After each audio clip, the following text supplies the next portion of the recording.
Welcome to the SCRA CEO podcast, where we hear from CEOs on their entrepreneurial experience. Hey everyone, this is Kathy with SCRA. This is the SCRA CEO podcast with your host, me, myself, and my co-host. Hi, Matthew Bell, Director of the SC Launch Program. Welcome, everyone. Today, we are bringing back our favorite pediatric anesthesiologist gone technical founder, Jack Neal. Must be your only one. Jack, for the folks that haven't had the opportunity to listen to the original, we definitely want to dive back in and providing them the origin and a little bit of that brief history on what is hank.ai and how we've come this far, and then kind of venturing onto where are we headed and where are we going. Awesome. Well, how long do we have here? I got to keep this under 30 minutes. All right, under 30 minutes. I'll try to do it quick. Yeah, I'll try to keep this quick. So thanks for the intro, and I'm proud to be your favorite, technical pediatric anesthesiologist in the low country, South Carolina. So cool. That's a good title. Thank you for that. My background in healthcare, I've been writing software since I was a kid. And so I kind of put those two together a couple years ago to try to, solve what I consider the two things in healthcare that I can fix, the two biggest problems that I have a chance to fix, which are button clicks and cost. So how do you get rid of all the provider button clicks, and how do you lower the cost? So that's kind of where hank.ai came from. And so using different types of machine learning, automation, AI, things that we build to do that. And so we sit in the payment space in healthcare. So we help, providers when they do their work and take care of patients, they have to get paid, or else, they're good people, but they're not that good of people. They got to get paid or they won't do it. So you help get them paid with less headaches in the middle, less people in the middle, less expenses in the middle, and faster, get it done faster. So that's where we sit. The nitty gritty of that would bore this audience. So I won't go any more into the details there, but basically we help you get paid for providing care easier, faster, and cheaper. I love that. I know when you last spoke with us, you're really transitioning between the service model to now getting everything really automated. With that, you've gotten some really cool new features on the program and on the platform. Do you want to talk a little bit about that, the transitions, some of the pain points, but also some of the highlights on that journey from going from like proper service to automated, and now like pushing through new features that individuals within this domain get to utilize now? Yeah, and I'll try to keep it slightly generic, because again, our use case, people will fall asleep or hang up. So it's quite unsexy and extremely boring. But in a general sense, going from the services, which is like humans, people doing it, versus tech-enabled services, which is people plus machines doing it, to tech services, which is like the tech can do it without a person. Those are kind of the three buckets that things fall into. So of course, the holy grail for most things, you can think about like self-driving cars, is that the car does it without a human in the loop, without a person around. That would be the tech, a human there to intervene, like in the Tesla when it screws up. That's a tech-enabled service. And then the service is, I'm just driving an old, a Hyundai, and I'm doing all the work. So for us, we started focusing on the self-driving car version of this. But this is what happens when you're an entrepreneur. You got big ideas, and it's good, because otherwise you wouldn't do anything if you knew how hard things were. But along the way, you have to figure out how to actually survive, make money, get there over time. And so for us, our big idea was straight automate. And so we tried, but we needed more data, we needed more time, we needed more money, we needed a lot of things. And so kind of just came to be that merging / acquiring / merging with a services company that was traditionally doing the work. They would drive in the cars. We put the two together, and so that we could sell service the same way people were used to consuming it, but start to automate more and more of it. That gave us data, that gave us knowledge, it gave us a brand in the space, because people knew the service company. We weren't like this AI company who promises magic, right? We were a trusted player who was known for a long time. So we I lay that out because we started as an AI first company, and then we kind of had to back our way into adding services to get somewhere. As we go back to it, as we continue to strive towards the tech version with requiring less people to do the work. So so we made great progress. There's still people in the loop for everything we do at the moment, in a general sense, if I'm being frank about it. But we make sure they are more accurate, faster, and every time they interact with the system, it's more training data to get us closer and closer to the place where we start automating larger and larger percent. Just kind of curious, Jack, with you having brought your customers along the journey of the development with you versus hitting them with a new ChatGPT / AI product. Do you feel like that has helped you with your customer base in terms of they're seeing an initial product which did add value for them, but now you're improving and starting to incorporate some of these elements, which seems like it would add value propositions that makes it easier for you to sell to them? I'm kind of curious if that's true or not. Yeah, I think so. I mean, what we, I like I always say, I'm very convinced I know everything at the moment, but I'm also honest that a year from now, I'll tell you there's a lot of things I don't know. So at the moment, I'm going to tell you what I'm convinced I know, but just be aware we do this in a year and it might be different.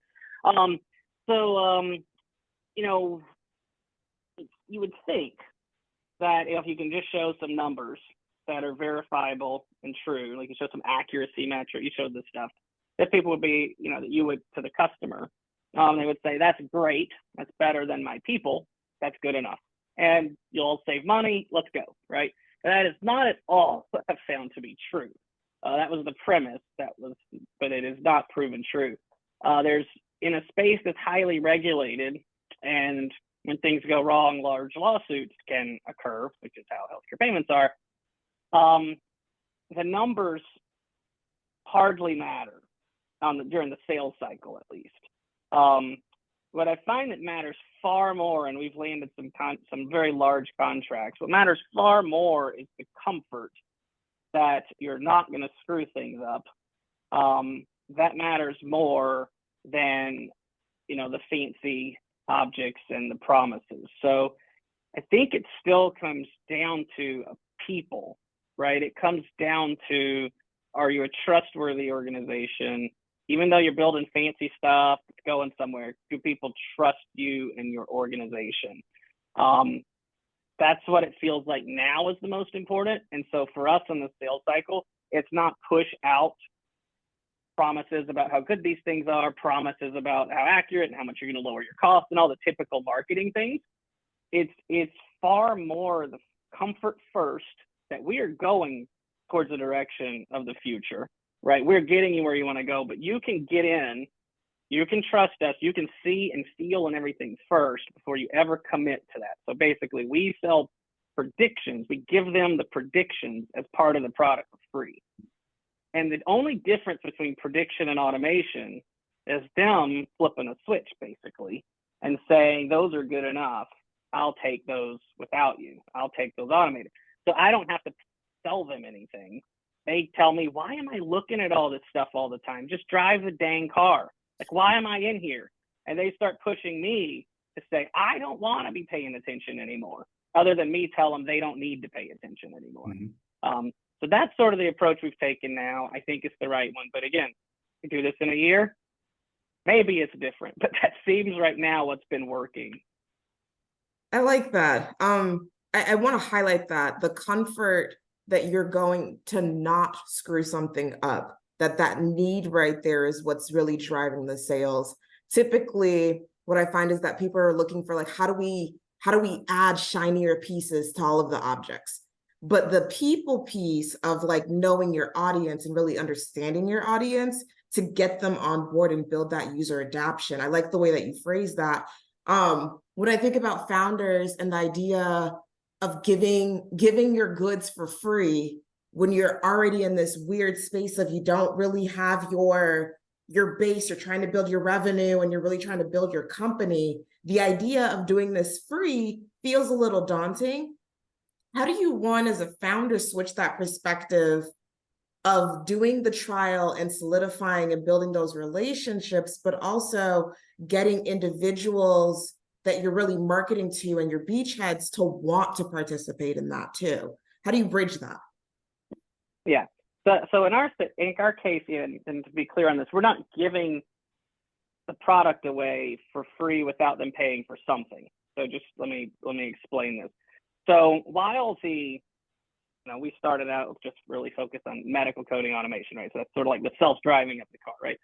So people they want that, right? That's where our goal is, to automate that, to drive the car without it. But at the same time, like, we can sell cars, right? Like we have a platform that's basically like, if you think of it like, in our space in healthcare, there's medical records, there's storage, there's indexing and organizing documents and all this stuff, right? That's part of what you do. Now, our core big product that we push for, our holy grail place, is automated the claim creation. But there's a lot of stuff underneath that is necessary. It's just like, it's necessary to have a car to get around. But you buy the car that is going towards the place where it'll drive itself. So in our case, we basically sell Dropbox to them, not really, but if you want to think of it as data storage, you kind of sell them and make money on your data storage.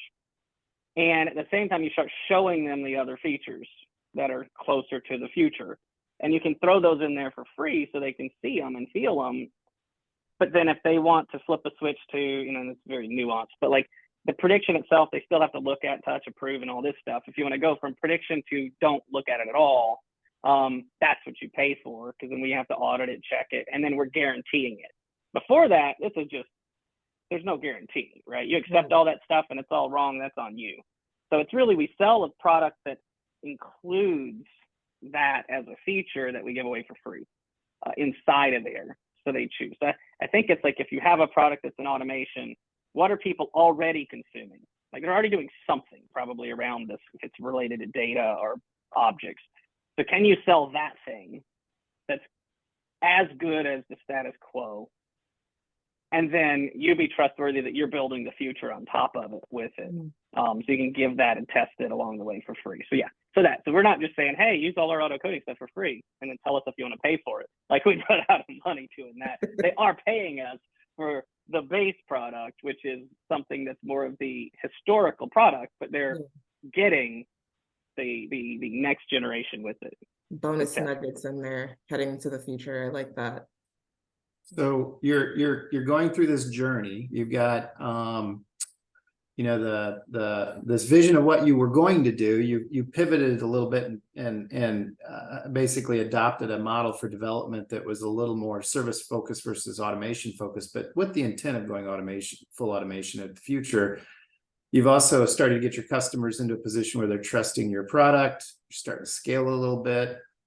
I'm assuming that's when you started to think about, okay, I need to raise some additional capital to really start to scale this thing, because I feel like I got the product market fit figured out. I kind of feel like I got a sales pattern going that I know I can replicate.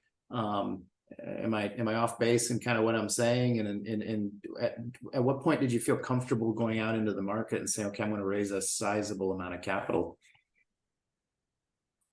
I'm very Southern, so we think a little different than the West Coast, I'd say. So I think about it when I need it, not so much, what could I do with it? So I do it in a need version, then like, I bet I can raise 100 million. What can I do with 100 million? Like, that's not how I think at all. Mine is more like, to get where we're going for the next 18 months, I'm going to need 6.4 million or whatever fancy math you come up with.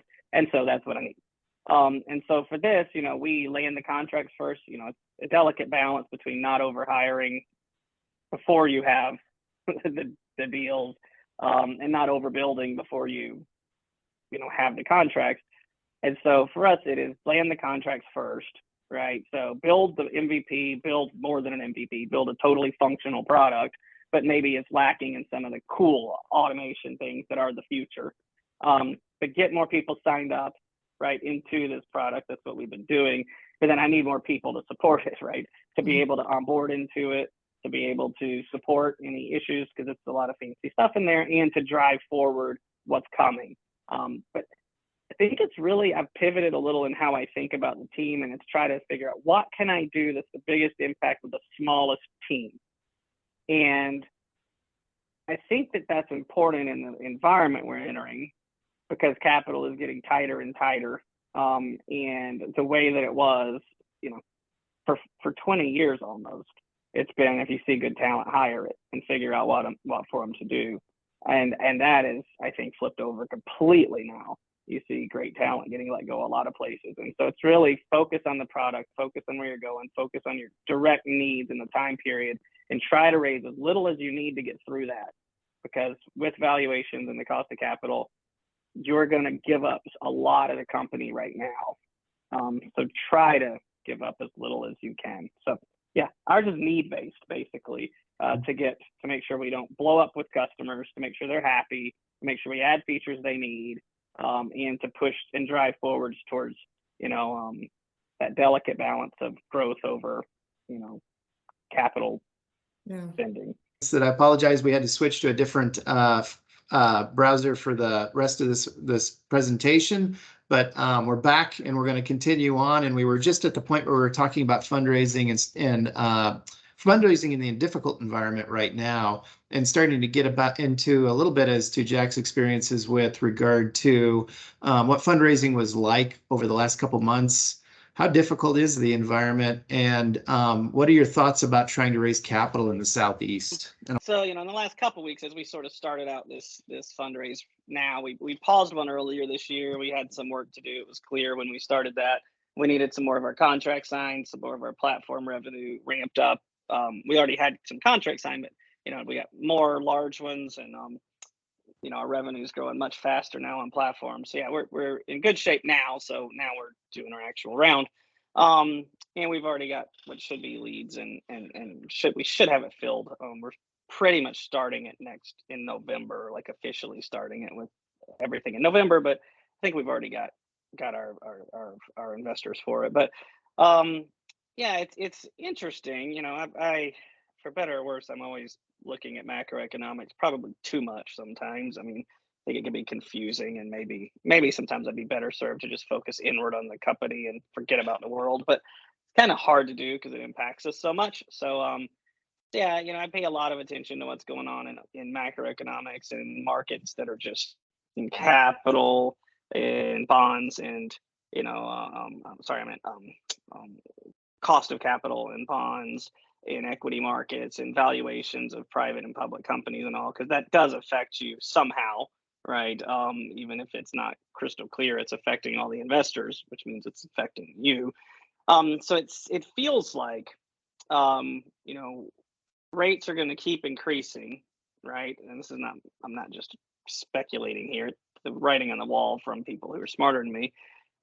Rates keep increasing, which means cost of capital keeps increasing, which means LPs who fund venture groups now have options to make good returns that's maybe not taking risk on early companies. So it's going to change the amount of capital available to companies, early companies, and it's going to change the valuations across the board on what they're willing to pay for a good idea and a good team. And so again, those things do affect even all the way down to the smallest level, because it is a connected system. So it feels like right now there's, at least for a while here, a shift of interest. So venture still has dry powder. Their funds, there's still a fair amount of dry powder in venture funds. They're still actively investing out of funds, but obviously valuations have been affected heavily in the last 12 months. As rates have increased, and markets have fallen, and you have valuations down. You have a lot of companies that were in the hotbed areas, like the New York, Austin, California, Palo Alto. I mean, those areas, they were raising at very high valuations 2 years ago when capital was free in the COVID money giveaways. So they were raising at astronomical valuations compared to their revenue. And most of those companies, not all, but a high percentage, have not seen the revenue increase at the rate that would be needed to maintain that valuation as capital got more expensive and valuations came down. So that means when they go to raise money now, their valuation's lower than it was then, which causes a problem, especially if you do price rounds that typically have an anti-dilution protection in there that kicks in if it's a down round, if the next valuation is lower than the previous. There's different ways it gets calculated, but in general, you're going to give up equity to those players who invested at a higher valuation to make them whole as you come down on the valuation. So that means if you're the executive of the company, a founder, an option holder, or anyone else that doesn't have that, you're about to get double or triple screwed when you raise money. So if you get screwed too much, as in you don't own much of the company anymore, or none, if it gets bad enough, what's the point? Your company's dead. You have no leaders. So because of that, investors are having more trouble, and this is from me talking to them. This is not just I think. I mean, I heard this. Is that those hotbed areas that have that problem have become hard to invest in because of that exact issue. So those companies are forced to basically figure out how to survive with the money they have, because they can't really raise more money without all those issues kicking in. Whereas the rest of the country didn't get the benefit of crazy valuations. And so we are actually still investable. We shouldn't have down rounds, or probably, assuming we grew. We won't be as affected by the valuation crash.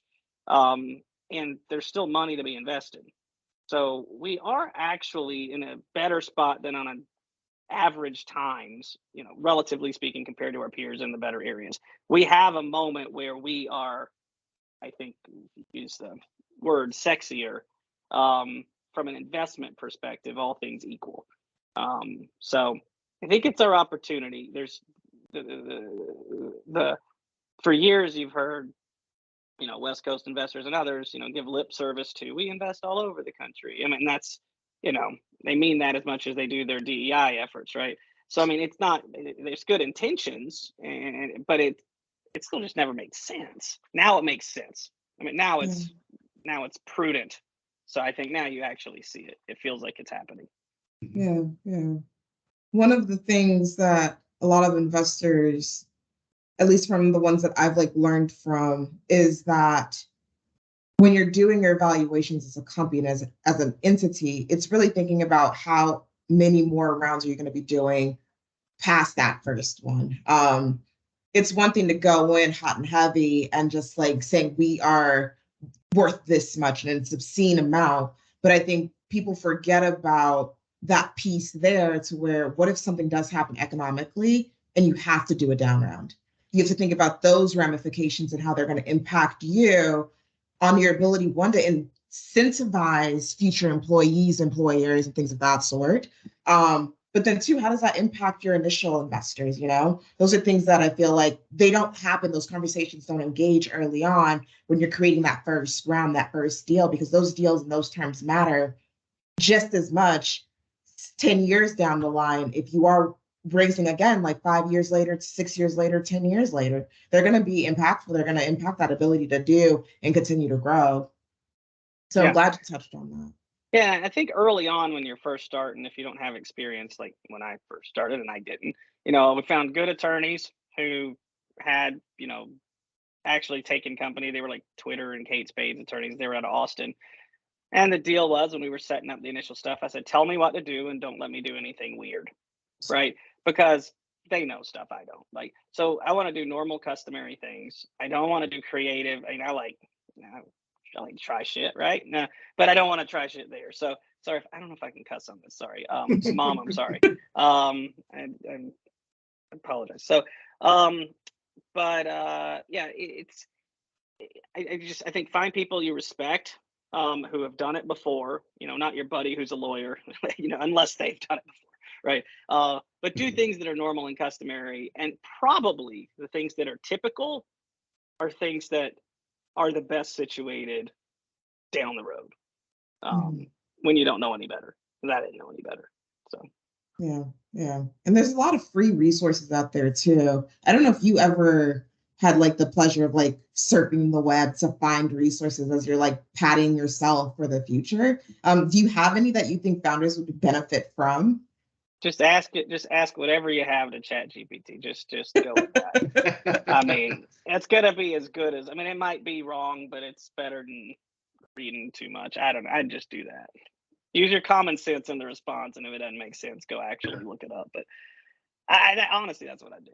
I mean, you got Y Combinator resources, which is clearly I would think clearly the best to find like good stuff from good people. But beyond that, I mean, that's what ChatGPT's read. So like, I don't know. For your, I'll change that question a little bit. For your fundraising experiences that you just went through, what'd you do right? What'd you do wrong? If you had to do it over again. Oh man, I hadn't thought about that. So you have to give me a second. It's easy to figure out what you did right, right? That comes to your mind quickly. Um, Actually, maybe it doesn't because that's not coming to mind quickly either. No, I mean, I think it's don't rush it, like because I still haven't actually pushed it yet, right? Yeah, So this is yeah, still so don't rush it. You can put out feelers. I put out feelers early on. Listen to it, right? If it doesn't, if something I don't know, listen to the feedback, right? Not to any particular feedback, but to the combined feedback. But if it feels like if you're getting a lot of feedback that you're not in the right spot yet to get where you're asking, then you're not. I mean, you can keep fighting and keep trying, and you might find you know, some fool somewhere to dive in on you. But I mean, it probably means that you're not in the right spot. yeah. Because they're pattern recognizers and your pattern sucks. So, yeah, just take that and pause and adjust and get positioned well. But don't let it change your company. Just figure it out. I don't know. Yeah. I don't know if there's any rule. It's just continuously reevaluate and adapt, and without letting your ADD run you all over the place. I mean, you got to like still. I just, when I was investing, I actually really liked entrepreneurs who would approach me too early and would just ask my advice and thoughts on things, even multiple times. And there are several entrepreneurs that I would spend hours with prior to ever having a discussion about a capital raise, just on everything from customer discovery to strategy questions to what have you. And that's not true, I think, for every VC, but boy, just for what you just said, it really resonated with me, because the entrepreneurs that I remember, the ones that I enjoyed working with, the ones that I was probably the most proud of investing into, were the ones that probably did something like that and spent time with me beforehand and really developed a relationship, but also got the feedback.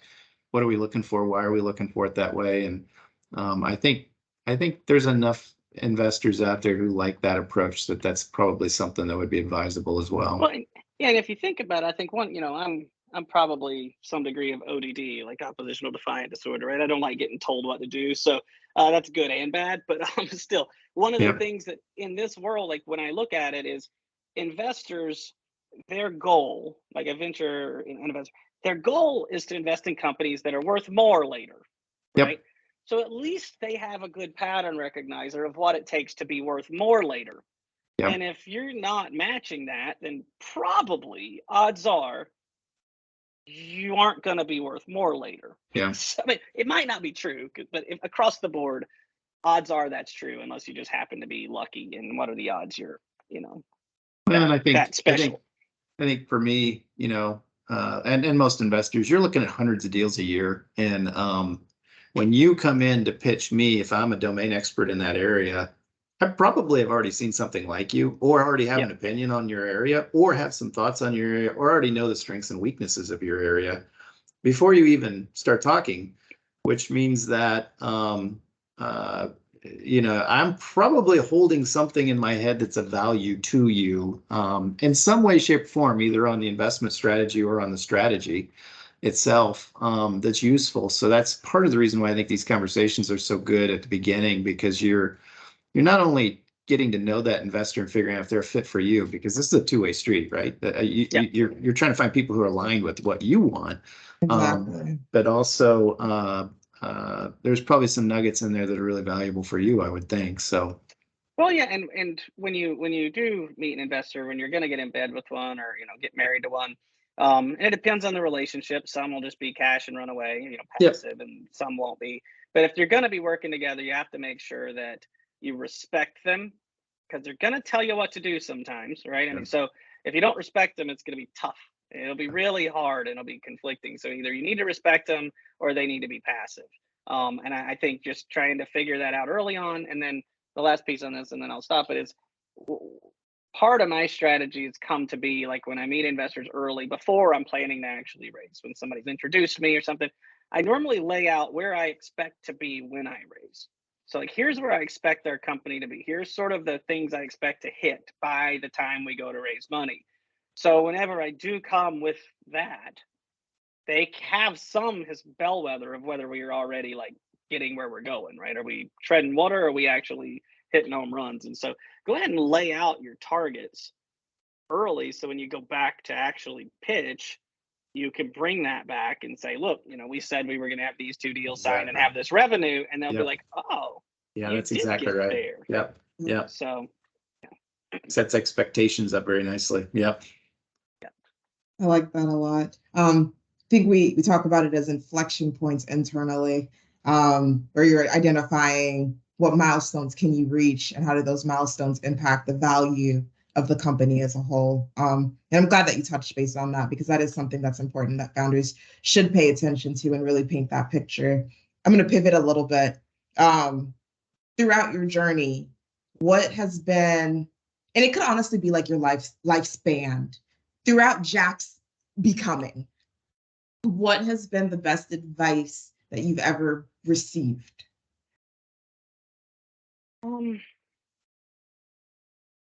can I start with maybe the worst advice?